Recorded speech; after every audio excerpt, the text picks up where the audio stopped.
Walaupun mungkin Anda tidak pernah merenungkannya, otak Anda telah membangun sistem internal untuk mengambil keputusan. Sistem ini berfungsi seperti daya yang tidak kelihatan, mengarahkan segala pikiran, tindakan, dan perasaan, baik ataupun buruk, setiap momennya dalam kehidupan Anda. Itu mengendalikan bagaimana Anda mengevaluasikan segalanya dalam kehidupan Anda, dan terutama didorong oleh pikiran bawah sadar Anda. Yang menakutkan adalah bahwa kebanyakan orang tidak pernah secara sadar mengatur sistem ini. Melainkan, sistem ini diatur selama bertahun-tahun oleh sumber-sumber, mulai dari orang tua, rekan sebaya, guru, televisi, iklan, dan kebudayaan pada umumnya. Sistem ini terdiri dari 5 komponen. 1. Keyakinan-keyakinan inti Anda, dan aturan-aturan di bawah sadar Anda. 2. Nilai-nilai kehidupan Anda. 3. Acuan Anda. 4. Pertanyaan-pertanyaan kebiasaan yang Anda ajukan kepada diri sendiri. Dan 5. Kondisi-kondisi emosional yang Anda alami, setiap saatnya.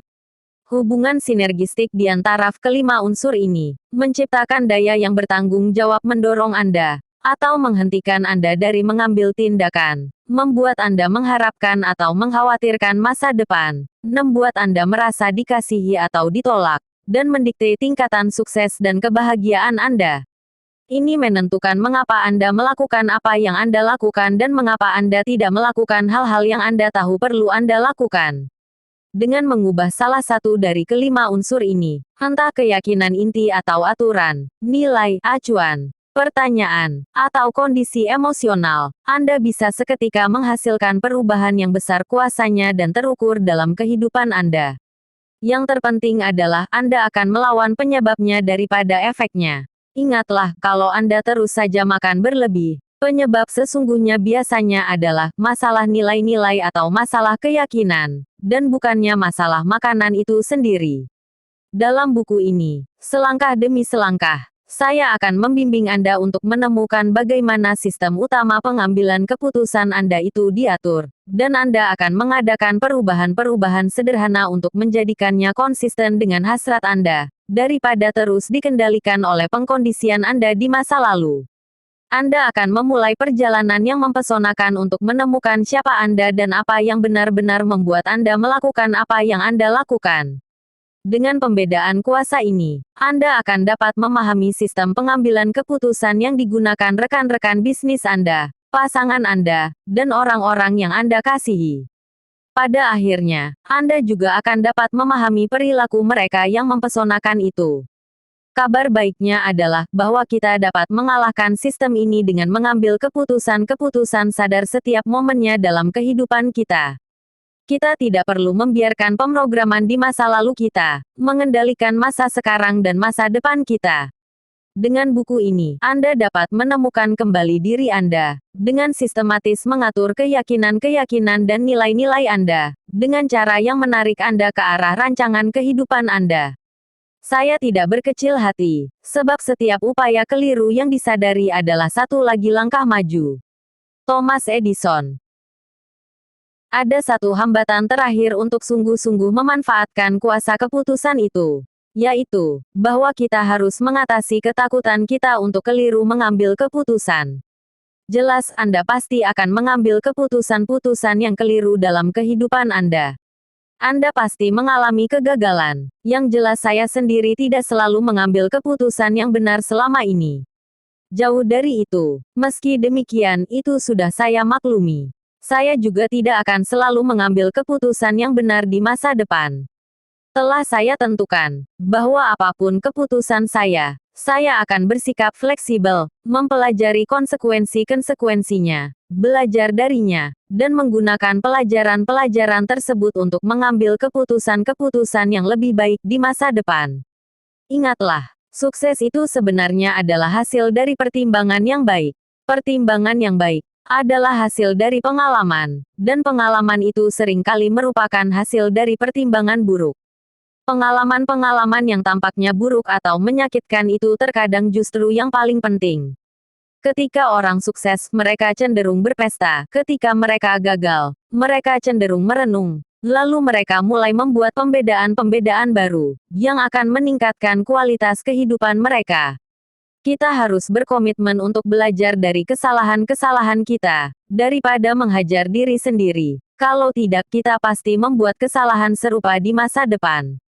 Walaupun pengalaman pribadi itu penting, renungkanlah betapa berharganya kalau kita juga mempunyai role model, seseorang yang pernah menjadi navigasi di arus deras, dan mempunyai peta yang baik, yang bisa Anda ikuti. Anda bisa mempunyai role model untuk keuangan Anda, role model untuk hubungan-hubungan Anda, role model untuk kesehatan Anda, role model untuk profesi Anda, atau role model untuk aspek apapun dari kehidupan Anda yang sedang Anda belajar kuasai. Mereka bisa menghemat waktu Anda bertahun-tahun dan melindungi Anda dari mengulangi kesalahan mereka. Akan ada saatnya, ketika Anda sendirian di sungai, dan Anda harus mengambil keputusan-keputusan penting sendiri. Kabar baiknya adalah bahwa kalau Anda bersedia belajar dari pengalaman, maka bahkan saat-saat yang mungkin Anda anggap sulit pun menjadi menyenangkan. Karena memberikan informasi berharga, pembedaan-pembedaan kunci, yang akan Anda gunakan untuk mengambil keputusan-keputusan yang lebih baik di masa depan. Bahkan, orang yang luar biasa sukses yang Anda jumpai, akan memberitahu Anda, kalau mereka jujur, bahwa alasan mereka lebih sukses adalah, karena mereka telah mengambil lebih banyak keputusan buruk daripada Anda. Orang-orang di seminar saya sering menanyakan, berapa lamakah menurut Anda, saya baru bisa menguasai keterampilan yang satu ini? Dan jawaban seketika saya adalah, Anda sendiri maunya berapa lama? Kalau Anda mengambil tindakan 10 kali seharinya, dan mendapatkan pengalaman belajar yang proporsional dengan itu, sementara orang lain menjajal keterampilan barunya hanya sebulan sekali, Anda akan mendapatkan pengalaman 10 bulan dalam sehari. Anda akan segera menguasai keterampilan tersebut, dan ironisnya, mungkin akan dianggap berbakat dan mujur. Saya menjadi pembicara yang sangat baik, karena, bukannya seminggu sekali, saya pastikan diri berbicara 3 kali sehari kepada siapapun yang mau mendengarkan. Sementara yang lain, dalam organisasi saya berbicara 48 kali setahunnya, saya sudah berbicara 48 kali dalam waktu 2 minggu. Dalam sebulan, saya sudah mendapatkan pengalaman 2 tahun. Dan dalam setahun, saya sudah mendapatkan pertumbuhan 10 tahun. Rekan-rekan saya membicarakan betapa mujurnya saya ini dilahirkan dengan bakat bawaan seperti itu. Saya coba memberitahu mereka, apa yang saya sampaikan kepada Anda sekarang ini, lamanya waktu yang dibutuhkan untuk penguasaan itu, tergantung kepada Anda sendiri. Namun demikian, apakah semua ceramah saya hebat? Jauh dari itu. Akan tapi, saya pastikan saya belajar dari setiap pengalaman dan memperbaiki diri. Hingga dalam waktu singkat, saya bisa memasuki ruangan seberapapun besarnya dan sanggup menjangkau orang-orang, katakanlah dari segala bidang kehidupan. Seberapa siap pun Anda, ada satu hal yang mutlak bisa saya jamin. Kalau Anda mengarungi sungai kehidupan, kemungkinan besar Anda akan membentur batu. Itu bukannya bersikap negatif, itu bersikap akurat. Kuncinya adalah bahwa ketika Anda akhirnya membentur batu, daripada menghukum diri sendiri karena menjadi demikian pecundang, ingatlah bahwa yang namanya pecundang dalam kehidupan itu tidak ada. Yang ada hanyalah hasil-hasilnya. Seandainya Anda tidak mendapatkan hasil-hasil yang Anda inginkan, belajarlah dari pengalaman tersebut, sehingga Anda mempunyai acuan tentang bagaimana caranya mengambil keputusan-keputusan yang lebih baik di masa depan. Entah akan kita temukan jalannya, atau kita buat jalannya. Hannibal. Salah satu keputusan terpenting yang bisa Anda ambil untuk memastikan kebahagiaan jangka panjang Anda, adalah memutuskan untuk menggunakan apapun, yang kehidupan berikan kepada Anda saat itu. Sesungguhnya, tidak ada yang tidak dapat Anda capai kalau, 1. Anda dengan jelas memutuskan apa yang menjadi komitmen Anda untuk dicapai, 2.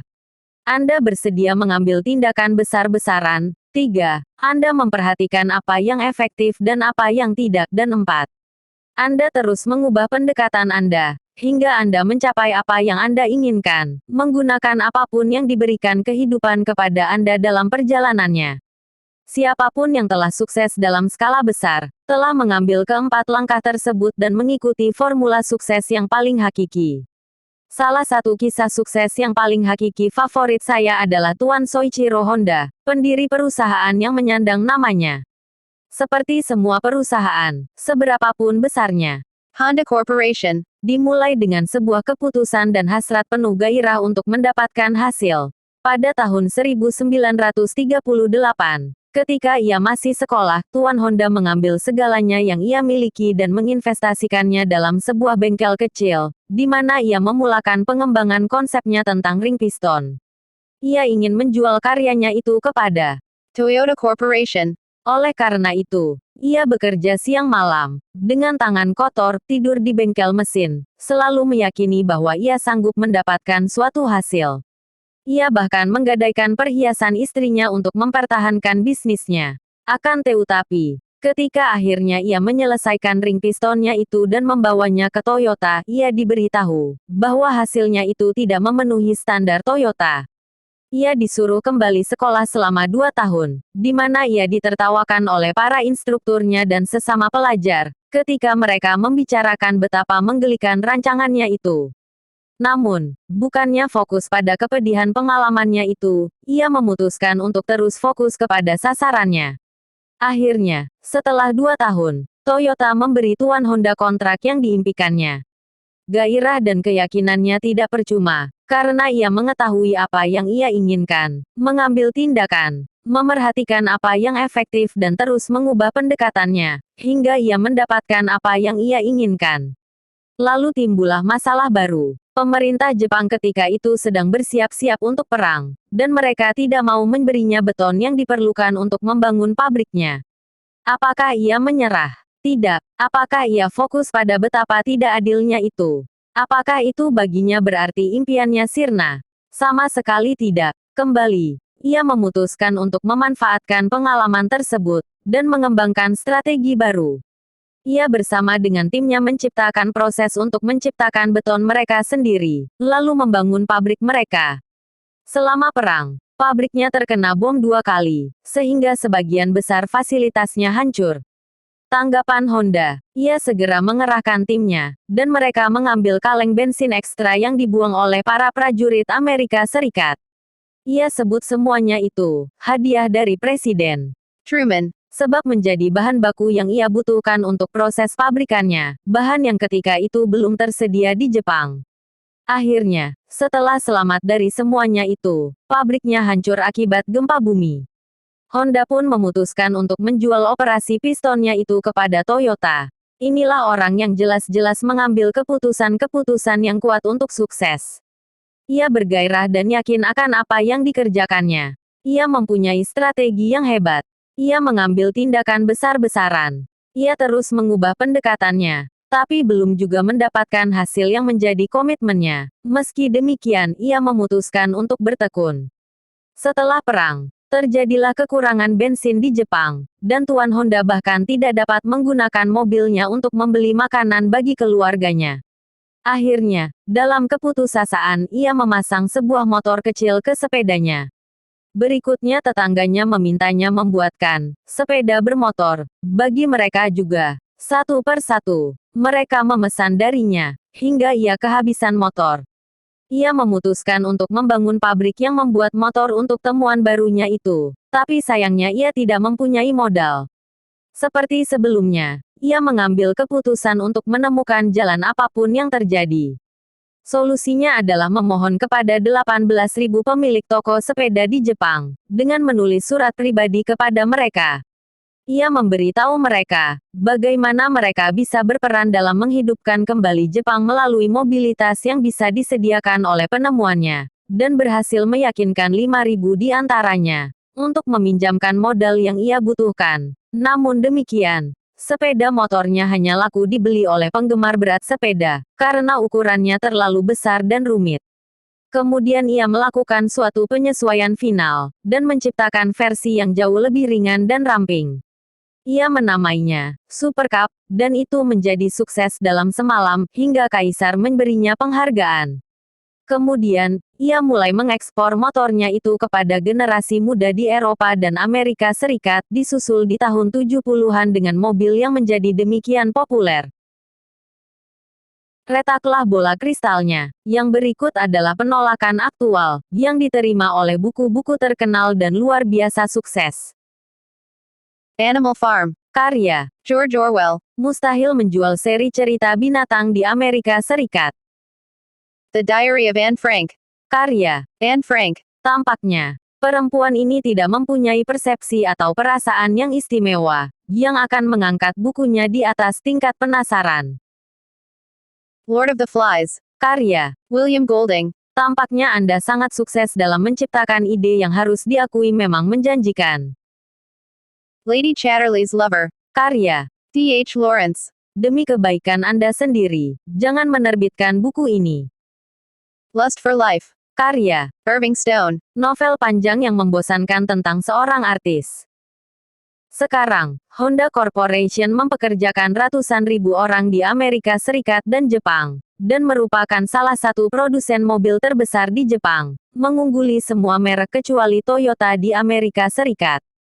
Honda Corporation berhasil, karena satu orang memahami kuasa keputusan yang benar-benar berkomitmen, yang ditindaklanjuti, bagaimanapun kondisinya, secara terus-menerus. Yang jelas, Honda tahu bahwa terkadang ketika Anda mengambil keputusan dan mengambil tindakan, dalam jangka pendek mungkin tampaknya itu tidak efektif. Agar sukses Anda harus mempunyai fokus jangka panjang. Kebanyakan tantangan yang kita hadapi dalam kehidupan pribadi kita, seperti terus bergelimang dalam makan berlebih, minum, atau merokok, hingga merasa kewalahan dan melupakan impian kita, adalah akibat fokus jangka pendek. Sukses dan gagal bukanlah pengalaman dalam semalam, keputusan-keputusan kecil yang terus-meneruslah yang membuat orang gagal. Tidak menindaklanjuti, tidak mengambil tindakan, tidak ulet, tidak mengelola kondisi-kondisi mental dan emosional kita, tidak mengendalikan apa yang menjadi fokus kita. Sebaliknya, sukses adalah hasil dari mengambil keputusan-keputusan kecil, memutuskan untuk memenuhi standar yang lebih tinggi, memutuskan untuk memberi kontribusi, memutuskan untuk mengisi pikiran daripada membiarkan lingkungan mengendalikan Anda. Keputusan-keputusan kecil inilah yang menciptakan pengalaman hidup yang kita sebut sukses. Tidak ada individu atau organisasi yang sukses dengan fokus jangka pendek. Secara nasional, kebanyakan tantangan yang sekarang ini kita alami adalah hasil dari tidak merenungkan konsekuensi potensial dari keputusan-keputusan yang kita ambil. Krisis kita, skandal S&L, tantangan dalam neraca perdagangan, defisit anggaran, masalah pendidikan, masalah obat-obatan dan alkohol, semuanya adalah akibat dari pikiran jangka pendek. Inilah sindrom Niagara yang paling parah. Sementara Anda hanyut terbawa arus, fokus pada benturan berikutnya, Anda tidak dapat melihat cukup jauh untuk terhindar dari kejatuhan. Sebagai suatu masyarakat, kita demikian terfokus pada kepuasan seketika, sehingga solusi-solusi jangka pendek kita seringkali menjadi masalah jangka panjang. Anak-anak kesulitan memperhatikan cukup lama di sekolah untuk berpikir, menghafalkan, dan belajar, antara lain karena mereka telah menjadi kecanduan akan kepuasan seketika dari berbagai hal yang terus-menerus, seperti permainan video, iklan TV, dan internet. Sebagai bangsa, Amerika mempunyai jumlah terbesar anak-anak yang mengalami kegemukan dalam sejarah. Karena upaya yang tiada habis-habisnya untuk mencari obat mujarab, hidangan cepat saji, puding instan, brownies, dan lain sebagainya.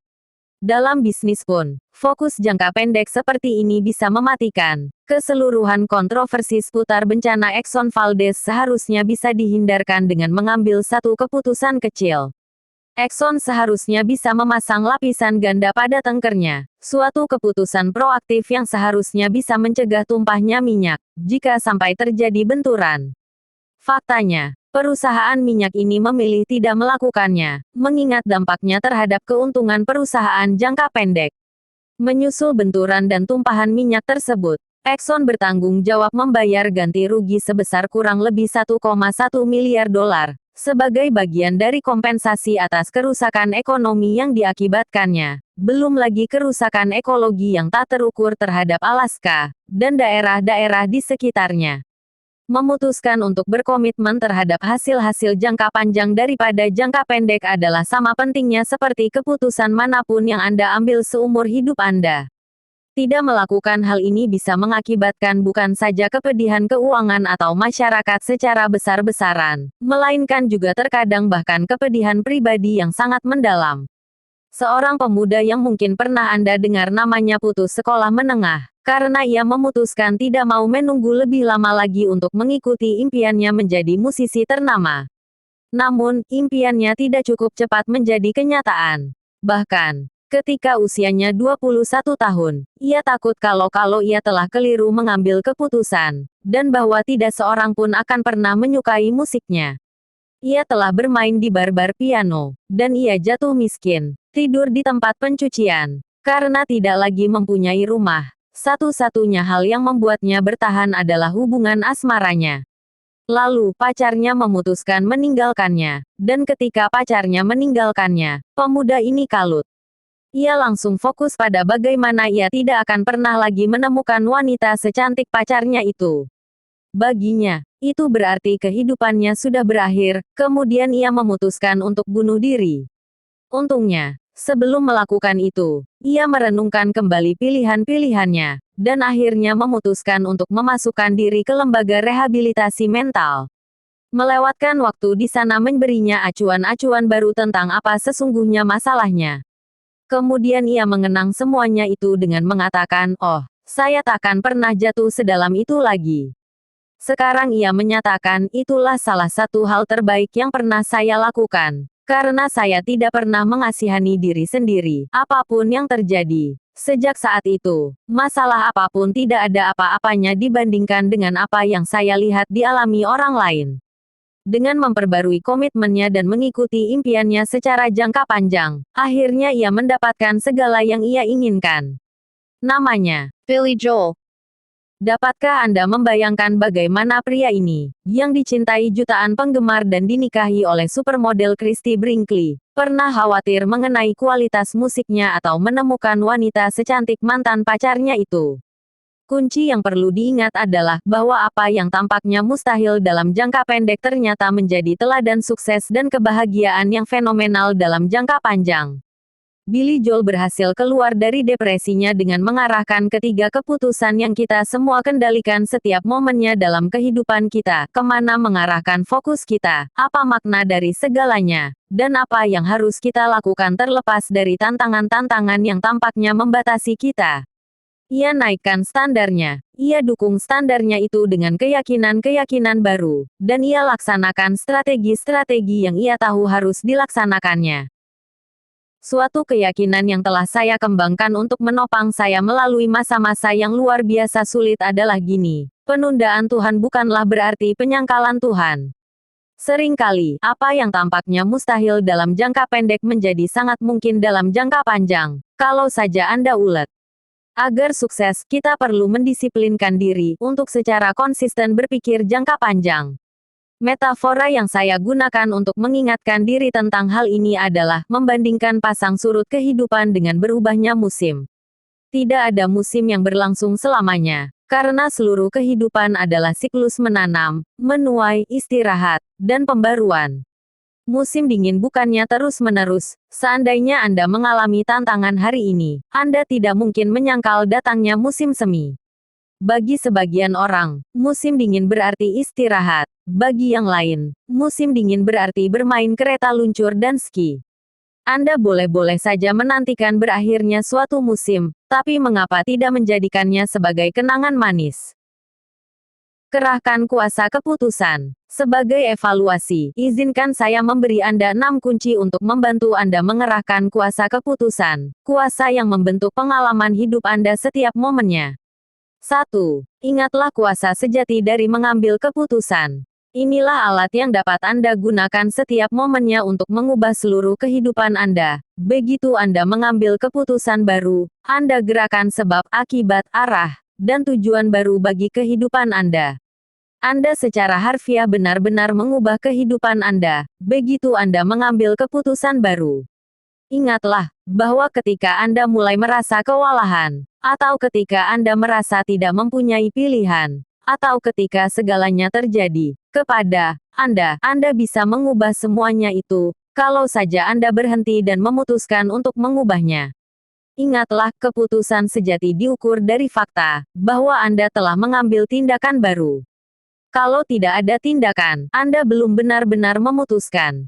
2. Sadarilah bahwa langkah terberat dalam mencapai apapun, adalah membuat komitmen sejati, keputusan sejati. Melaksanakan komitmen Anda seringkali jauh lebih mudah daripada keputusan itu sendiri. Maka ambillah keputusan-keputusan Anda dengan cerdas, tapi jangan lama-lama. Jangan terpuruk dengan pertanyaan mengenai bagaimana atau apakah Anda sanggup melaksanakannya. Studi-studi telah menunjukkan bahwa orang yang paling sukses itu mengambil keputusan mereka dengan cepat, karena mereka merasa jelas dengan nilai-nilai mereka, dan apa yang benar-benar mereka inginkan bagi kehidupan mereka. Studi yang sama menunjukkan bahwa mereka tidak cepat mengubah keputusan, kalau mereka mengubahnya. Sebaliknya, orang yang gagal biasanya lamban mengambil keputusan dan cepat mengubah pikiran, selalu pelin-pelan. Intinya putuskanlah. Sadarilah, bahwa pengambilan keputusan itu sendiri merupakan tindakan. Oleh karena itu, definisi yang baik untuk suatu keputusan adalah informasi yang ditindaklanjuti. Anda tahu Anda telah benar-benar mengambil keputusan ketika itu, disusul dengan tindakan. Itu menjadi penyebab. Seringkali efek pengambilan keputusan itu membantu menciptakan tercapainya sasaran yang lebih besar lagi. Aturan penting yang saya berlakukan bagi diri sendiri adalah jangan pernah meninggalkan suatu keputusan tanpa terlebih dahulu mengambil tindakan spesifik menuju realisasinya. 3. Sering-seringlah mengambil keputusan. Semakin banyak keputusan yang Anda ambil, semakin baik Anda mengambilnya. Otot itu menjadi kuat ketika digunakan. Demikian juga otot pengambilan keputusan Anda. Kerahkanlah kuasa Anda sekarang juga, dengan mengambil keputusan yang selama ini Anda tunda-tunda. Anda takkan menyangka energi dan kegembiraan yang akan tercipta dalam kehidupan Anda. 4. Belajarlah dari keputusan-keputusan Anda. Tidak mungkin hal ini dilakukan. Terkadang, Anda pasti gagal apapun yang Anda lakukan. Ketika yang tak terelakkan ini terjadi, daripada menghukum diri sendiri, belajarlah sesuatu. Tanyakanlah kepada diri sendiri, apakah kebaikan dari semua ini? Apakah yang bisa kupelajari dari sini? Kegagalan ini mungkin saja merupakan karunia tersamar, yang tak disangka-sangka, kalau Anda menggunakannya untuk mengambil keputusan-keputusan yang lebih baik di masa depan. Daripada mengarahkan fokus kepada kemunduran jangka pendek, pilihlah untuk memetik pelajaran yang dapat menghemat waktu Anda, uang Anda, atau melindungi Anda dari kepedihan, dan pelajaran yang dapat memberi Anda kemampuan untuk sukses di masa depan. 5. Tetaplah berkomitmen terhadap keputusan-keputusan Anda, tetapi tetaplah fleksibel dalam pendekatan Anda. Setelah Anda putuskan Anda ingin menjadi siapa, misalnya, janganlah berhenti pada sarana untuk mencapainya. Tujuan akhirnya lah yang Anda kejar. Terlalu sering, dalam memutuskan apa yang mereka inginkan bagi kehidupan mereka, orang-orang memilih cara terbaik yang mereka ketahui saat itu. Mereka membuat sebuah peta, tetapi kemudian tidak tetap terbuka terhadap rute-rute alternatif. Janganlah kaku dalam pendekatan Anda. Kembangkanlah seni fleksibilitas. 6. Nikmatilah mengambil keputusan. Harus Anda ketahui bahwa setiap momennya, keputusan yang Anda ambil itu dapat mengubah jalan kehidupan Anda selamanya. Di belakang siapa Anda antre atau di sebelah siapa Anda duduk di pesawat, telepon yang Anda hubungi atau Anda terima, film yang Anda tonton atau buku yang Anda baca atau halaman yang Anda buka, bisa jadi membuat gerbang banjirnya terbuka, dan segala hal yang selama ini Anda nanti-nantikan terjadi. Kalau Anda sungguh-sungguh menginginkan kehidupan Anda bergairah, Anda perlu hidup dengan sikap berpengharapan. Beberapa tahun yang lalu, saya mengambil keputusan yang tampaknya kecil ketika itu, dan itu secara penuh kuasa mempengaruhi kehidupan saya.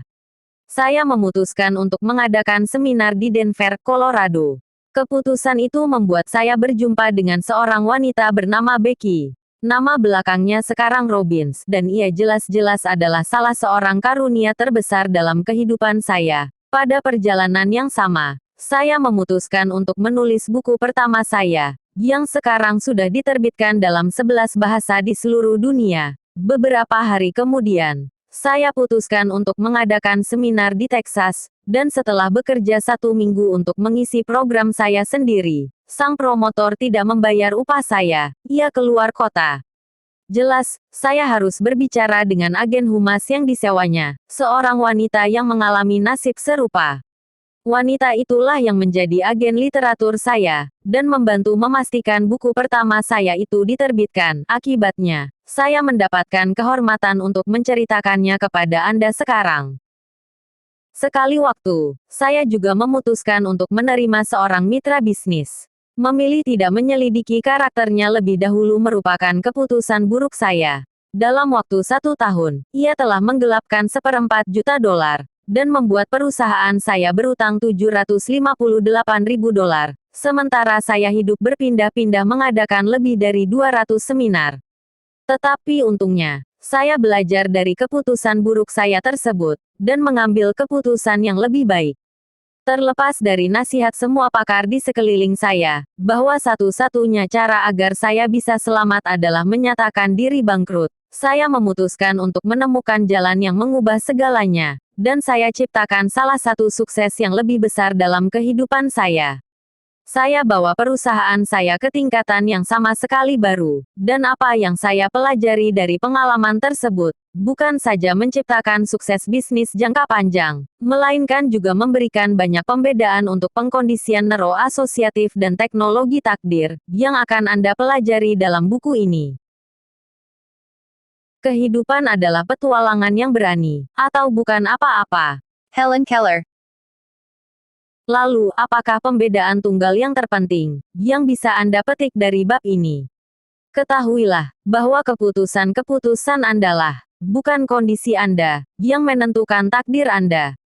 Sebelum kita pelajari teknologi untuk mengubah cara berpikir Anda dan perasaan Anda setiap harinya, saya mau Anda ingat bahwa, setelah dipikir-pikir, semua yang Anda baca dalam buku ini sia-sia saja. Segala buku lain yang Anda baca atau kaset yang Anda dengarkan atau seminar yang Anda hadiri itu sia-sia saja, kecuali Anda memutuskan untuk menggunakannya. Ingatlah, bahwa keputusan yang benar-benar berkomitmen adalah daya yang mengubah kehidupan Anda. Itulah kuasa yang tersedia bagi Anda setiap momennya, kalau saja Anda memutuskan untuk menggunakannya. Buktikanlah kepada diri sendiri, bahwa Anda telah memutuskan sekarang. Ambillah 1-2 keputusan yang selama ini Anda tunda-tunda, 1 keputusan mudah dan 1 keputusan yang sedikit lebih sulit. Tunjukkanlah kepada diri sendiri apa yang sanggup Anda lakukan. Sekarang ini, berhentilah. Ambillah setidaknya 1 keputusan yang jelas, yang selama ini Anda tunda-tunda. Ambillah tindakan pertama untuk memenuhinya, dan tekunilah itu. Dengan demikian, Anda akan membangun otot yang akan memberi Anda kemauan untuk mengubah seluruh kehidupan Anda. Kita sama-sama tahu, bahwa akan ada tantangan dalam masa depan Anda. Akan tetapi, seperti yang telah dipelajari oleh Wallace dan orang-orang di Eropa Timur itu, kalau Anda telah memutuskan untuk melampaui tembok-temboknya, Anda bisa memanjatnya, Anda bisa menerobosnya, Anda bisa menggali terowongan di bawahnya, atau Anda bisa menemukan pintunya. Seberapa lama pun sebuah tembok telah berdiri, tidak satu pun yang berkuasa menahan gempuran manusia secara terus-menerus, yang telah memutuskan untuk bertekun, hingga tembok itu roboh. Semangat manusia itu benar-benar tak dapat ditaklukkan. Akan tetapi, kemauan untuk menang, kemauan untuk sukses, untuk membentuk kehidupan Anda, untuk memegang kendali, hanya mungkin dikerahkan ketika Anda memutuskan apa yang Anda inginkan, dan meyakini bahwa tantangan apapun, masalah apapun, hambatan apapun, takkan menghalangi Anda darinya. Ketika Anda memutuskan bahwa kehidupan Anda pada akhirnya bukan dibentuk oleh kondisi, melainkan oleh keputusan-keputusan Anda, karena momen itulah kehidupan Anda berubah selamanya, dan Anda akan diberdayakan untuk mengendalikan